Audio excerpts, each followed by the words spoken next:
people have given up on Toyota because of their changes recently.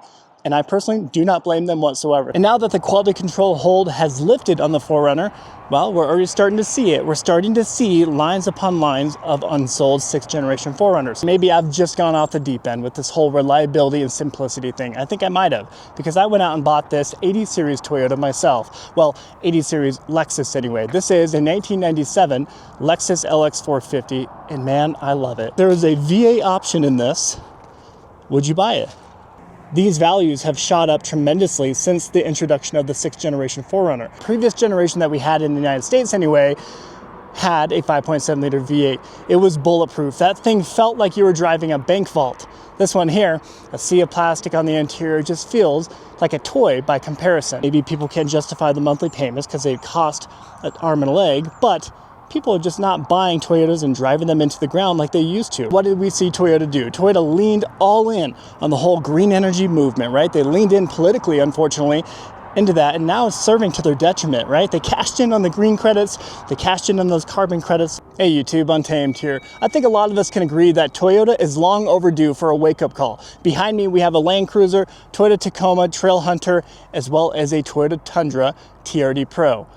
Each of these platforms here, they look great, but the heart of each beast is hugely flawed in my opinion. We're now forcing you to have a 2.4 liter turbocharged hybridized 4-banger in the Land Cruiser, the Trail Hunter, and a 3.5 liter twin turbo V6 hybridized V6 with the iForce Max there in the Tundra TRD Pro. These here are overdone, they're overcooked, and well, true Toyota enthusiasts are no longer interested. They're still gonna sell, right? Toyota will still sell these, but I don't think they're gonna get that long-term loyalty, right? That long-term loyalty that they've received throughout the last several decades, I think that's gonna go away. These are becoming quote-unquote throwaway vehicles in my opinion. And I'm gonna talk through the many reasons as to why I believe that in this video. I'll also highlight the pricing that you can expect on these, the discounts that you can expect on these right now, as well as the incentivized interest rates. But even still, with those discounts, sometimes as low as invoice pricing, it's insufficient. It's not cutting it, right? They're still sitting collecting dust on so many dealerships across the country. So stick with me as we talk through it all. Let me get to the core of the issue right from the get-go, okay? Imagine if this Toyota Land Cruiser here, the LC250, the Prado quote-unquote Land Cruiser, imagine if this had that 4-liter naturally aspirated V6 that we had in the 5th generation 4Runner. Imagine if we had that underneath the hood. Would you buy it? I would. This is still built in Japan, and every single Toyota that I've ever purchased throughout the last several years that has been built out of Japan has been phenomenal when it comes to overall fit and finish and the quality of the build. So if this actually had a reliable engine, a reliable heart underneath the hood, I'd buy it. I would trust Toyota to go out and buy this, right?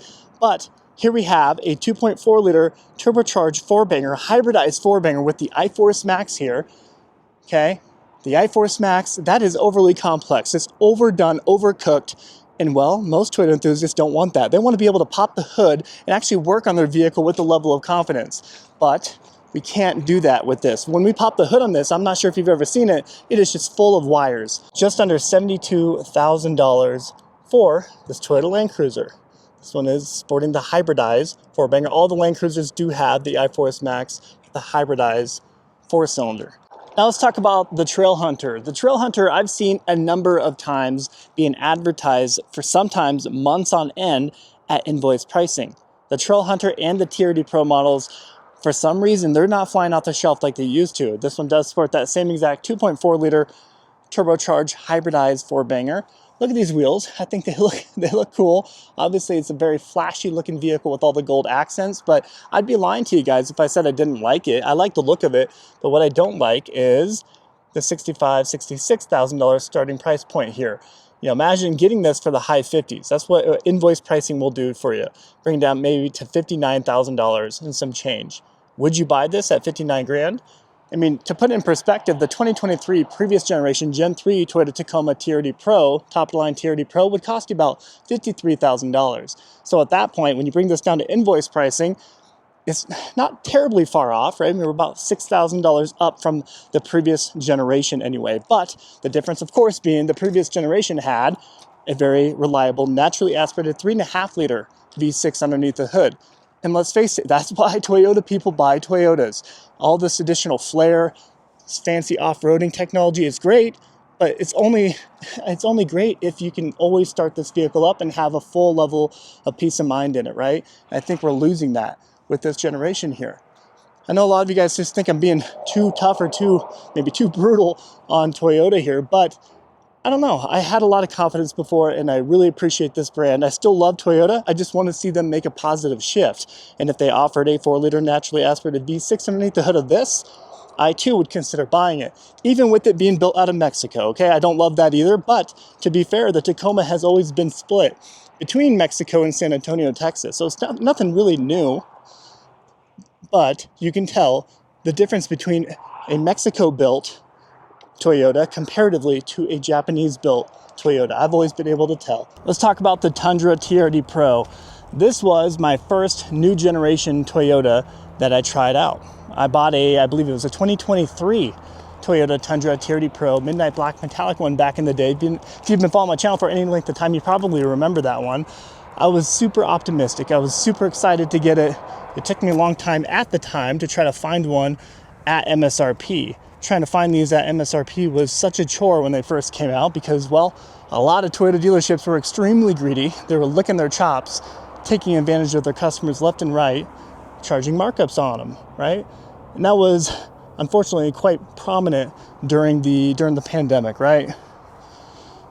If any TRD Pro was allocated to a dealership, they were quick to get so excited to take advantage of their customers, their loyal customers who'd been buying from them for years, which is pretty pathetic, right? But I was able to find one, and it really didn't take me too long to start finding, I don't know, a lot of my complaints within it. I was complaining about the new Tundra here before it became popular to complain about the new Tundra, if you guys remember. I got a lot of backlash for it at the beginning. I do like the look of it overall, okay? I do think the Ford Raptor is far more aggressive for about the same price. I mean, the Raptor's not too much more expensive comparatively to this. Let's remind you how much they want for them. Hopefully you can see that. 77 grand for this particular one. I've seen these get up to $83,000 when they had the TRD performance upgrade to it. So up to 83 grand, so 77 for this one. For context, you can buy a Ford F-150 Raptor for about 81,000 before you get a discount. So 81 grand for a Raptor, or up to $90,000 plus if you get a 37 performance package Raptor, or over 115 grand for the Raptor R. Overall, I think the styling is nice, but for that price point, I would expect more. We've seen some spy shots of Toyota maybe trying to create a true Raptor competitor, right, with larger fender flares. I'm not sure if you guys have seen that, but I think Toyota might have something in the works for the Tundra to make it a little bit more quote-unquote Baja ready, but we'll see. If they're going to make it Baja ready, I would hope that they would get rid of the 3.5-liter twin-turbo hybridized iForce Max. I would hope that they would offer something different, you know, and I wouldn't be upset with Toyota if they offered options, right? If there was a V8 option in this, would you buy it? Tell me the truth. Would you consider buying this generation Tundra with the V8 underneath the hood? They could still offer this. I don't mind. But the fact that they went cold turkey on all their naturally aspirated platforms and crammed these overly complex, stuff to the gills with technology options here, that's the rub for me. So yeah, would you buy the new generation Tundra here if it had the V8 underneath the hood? Tell me the truth. One major complaint, at least for me, some people might scoff at this, and I think some people have over the years, but I hate the fact that the turn radius in this generation Tundra is far worse comparatively to the previous generation. The previous gen Tundra and the previous gen Sequoia were phenomenal. You could turn on a dime with those platforms. Not so much with this one here. Now, when it comes to discounts for the Land Cruiser here, I've seen $4,000 to $6,000 off. That's kind of been the threshold for it. Invoice pricing, I believe, on this platform, it does vary based on which trim you get, but it can be as high as $7,500 to $8,500 off for invoice pricing. But that I have not seen just yet. These are being advertised $4,000 to $6,000 off, but they don't produce as much. Nowhere near as many Land Cruisers are built comparatively to the Tundra and the Tacoma. The 4Runner, there's going to be a lot, but not just yet. They had some quality control holds at port for the longest time, so those are still, they were bottlenecked, and because they were bottlenecked, they're selling a little bit better. The 4Runner is, the 6th gen, but that won't be for long. I would argue about the first quarter of 2026, you're going to see a lot of examples of what you see of the Tacoma, but of the 4Runner on Toyota dealership lots. Just lines upon lines of unsold 6th generation 4Runners. But would you consider buying the Land Cruiser here at a $4,000 to $6,000 off discount? You saw the price tag of this one, over 71 grand, nearly 72 grand. Is that sufficient for you to buy it? Let me know. I'd say about twice a week I see a Tacoma TRD Pro or a Tacoma Trail Hunter being advertised at invoice pricing. About twice a week. I follow a number of Facebook pages and group pages where these are constantly being advertised. On those same Facebook pages where I'm constantly seeing issues and malfunctions with the hybridization of these platforms too. So we're constantly seeing all the issues pop up and bubble up. To be fair, every vehicle manufacturer, they're going to experience some bugs and kinks as new vehicles come online. As they come online, they're introduced full new redesigns like we see here. There's going to be some issues with it, and Toyota is known to address those issues quite quickly. I want to be fair a little bit here to Toyota. So I think they're going to fix them quick, but right now we're kind of in the growing phase overall. So invoice pricing, is that sufficient for you to buy that? Let me know. And I forgot to mention, invoice pricing on this is about $7,100 to $7,500 off. So bringing it down to the high 50s. Which brings us over to the Tundra TRD Pro. These two are being advertised regularly with between $5,000 and invoice pricing. I've seen it a number of times. I've shared it a number of times on the channel several times. Would you buy one of these if it was $5,000 to $7,500 off for this particular model and trim? It's not uncommon to get one for $10,000 to $12,000 off, whether it's a capstone, the higher spec, higher trimmed examples that are not popular. You can get those for sub-invoice pretty easily nowadays. And ladies and gentlemen, I called it on the channel before, long before the 5th generation 4Runner went away. I projected that we were going to see the Toyota Land Cruiser effect, the LC 200 series Land Cruiser effect happen with the 5th generation 4Runner here. What I mean by that is once these go away, it kind of becomes the forbidden fruit thing. People will quickly miss the simplicity, the reliability, and affordability of this platform. And boy, did they. These values have shot up tremendously since the introduction of the 6th generation 4Runner. Go look right now. Don't take it from me. Go look for a 2024. That's the last year of the 5th generation 4Runner. 2024 4Runner TRD Pro. Go look for one. Go look for one with less than 30,000 miles on it. You'll be hard pressed to find one less than its original MSRP, which is about $55,000, $56,000. They have been price hike to the moon because, well, people miss that reliability here. And just down the way from it, we have a Terra-colored Toyota Tundra TRD Pro, 2024 model here. But look at this, right? I mean, we have used 2024 model TRD Pro trimmed examples on lots. So many. Go to any dealership, any Toyota dealership, you're going to see a lot of used, lightly used, with just maybe a few thousand miles on them. What is that saying? Maybe people can't justify the monthly payments because they cost an arm and a leg, but people are just not buying Toyotas and driving them into the ground like they used to, right? They just don't have that same feeling, right? They don't have the drama anymore. The drama that I think this 5.7 liter naturally aspirated engine used to offer with the previous generation Tundra. we got some wild stance on this one, not my cup of tea, but that engine certainly is my cup of tea. The simplicity of this platform is my cup of tea. So I miss this, and I know a lot of others do too.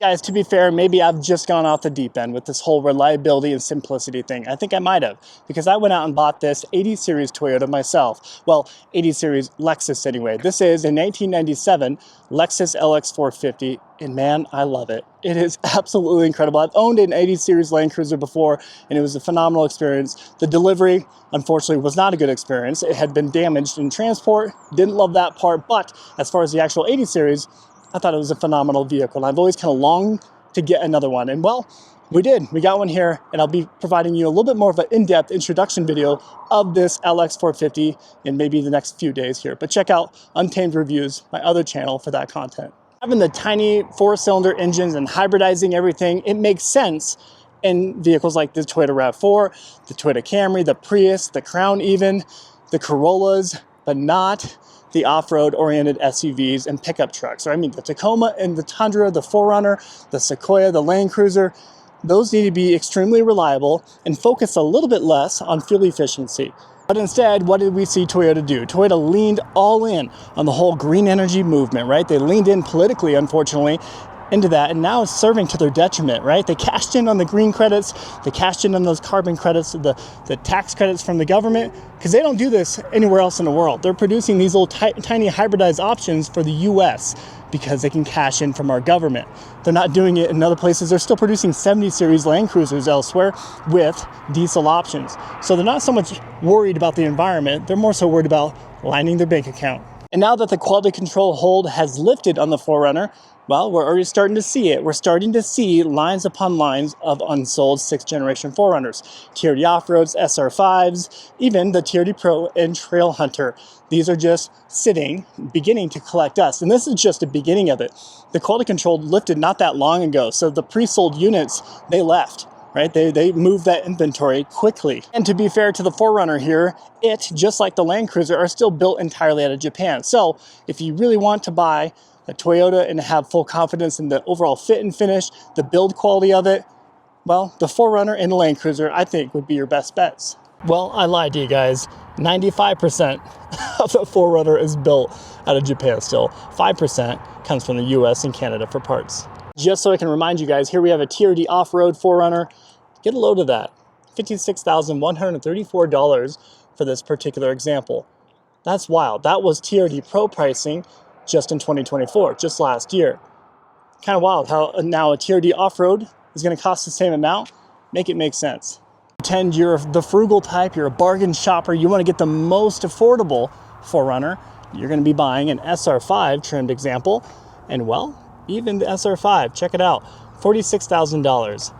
Kind of wild, huh? An SR5, when I think SR5, especially for a 4Runner, I would think low to mid 30s tops. This one here, also an SR5, $46,000, and well, one more there in the end. I know a lot of you are going to be upset with me for continuously beating up on Toyota, but I do it on purpose. I continuously beat the drum on them, hoping maybe someday, the channel will be large enough to the point where maybe, just maybe, Toyota will listen.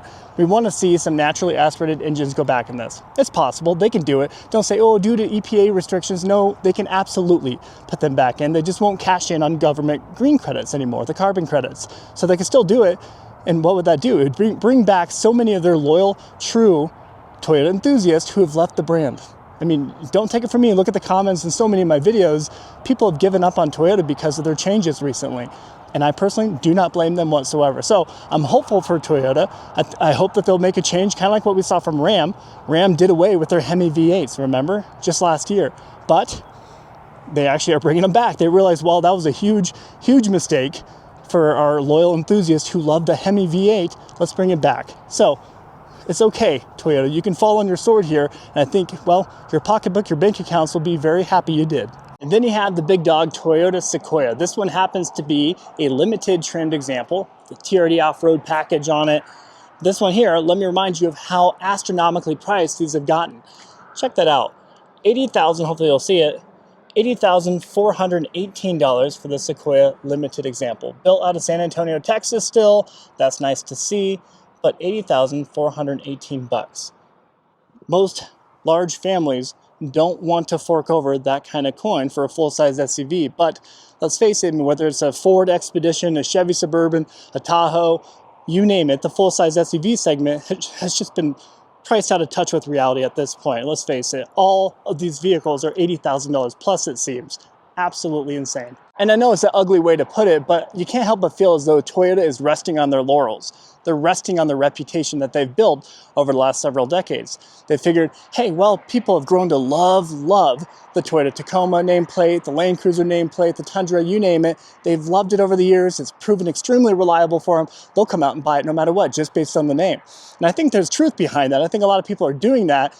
However, they're also quick to realize that this is not like the Tacoma of old. You know, that is not like the Tundra of old. This is a very different animal, a very different beast, and well, it just doesn't scratch the itch anymore.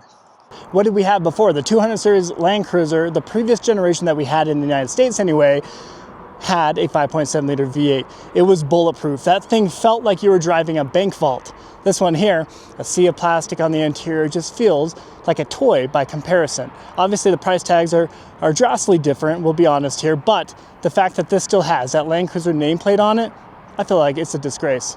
Not to mention, Toyota technicians would go into building the Land Cruiser to last 25 plus years with minimal maintenance and minimal headache. Not anymore. You'd be lucky to get 5 out of this one, I would say. So guys, we'll wrap up the video there. Let me know what your thoughts are on Toyota. I mean, what do you think of the direction that they've been heading? Do you think they'll make a course correction, kind of like what we're alluding to in this video?